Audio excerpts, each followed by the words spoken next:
हम सब wealth create करना चाहते हैं, पर जब स्मॉल कैप कैटेगरी की बात आती है तो वॉलेटिलिटी देखकर हम सब अनकंफर्टेबल हो जाते हैं। सच बोलो, आपके साथ भी ऐसा ही होता है ना? Small cap category naturally volatile होते हैं, लेकिन इंडिया के इकोनॉमिक किंग्स इसी रोलर कोस्टर में पैदा होते हैं। इंडिया की जो आज छोटी कंपनीज हैं कल वही इकोनॉमी की लीडर्स बन सकती हैं, मगर बिना प्रोसेस और डिसिप्लिन के इन्वेस्ट करना इन्वेस्टर के लिए थोड़ा मुश्किल हो जाता है।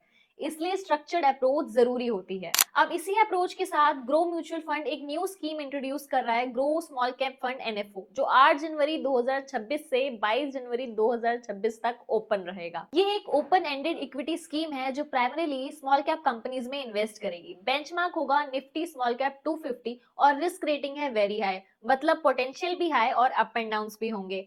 एनएफओ के दौरान यूनिट्स मिलती है 10 रुपीज पर यूनिट के प्राइस पर। मिनिमम इन्वेस्टमेंट शुरू होती है 500 रुपए से, लमसम या एसआईपी के थ्रू। इस फंड में स्मॉल कैप की पोजीशनिंग इस तरह से होगी कि मिनिमम 65 से 100% तक स्मॉल कैप में रहेगा। और इस फंड को मैनेज करेंगे मिस्टर अनुपम तिवारी, ग्रो एसेट मैनेजमेंट के head of equity, chartered accountant, लगभग 20 साल का एक्सपीरियंस और मल्टीपल सालों तक स्मॉल और मिड कैप कैटेगरी के टॉप फंड मैनेजर्स में रिकॉग्नाइज किए गए हैं। और सबसे इंपॉर्टेंट बात, स्मॉल कैप फंड उनके लिए नहीं है जो 2-3 साल में रिजल्ट चाहते हैं। यहाँ 8 से 10 साल का पेशेंस चाहिए। अगर आपको लगता है कि इंडिया की ग्रोथ स्टोरी में छोटी कंपनीज का बड़ा रोल होगा तो इस फंड को समझना जरूरी है। मैं AMFI registered mutual fund distributor के रूप में आपका रिस्क प्रोफाइल देखकर ही बता पाऊंगा कि ये फंड आपके लिए सुटेबल है या नहीं। कमेंट में स्मॉल कैप लिखिए डिटेल डिस्कशन और प्लानिंग के लिए।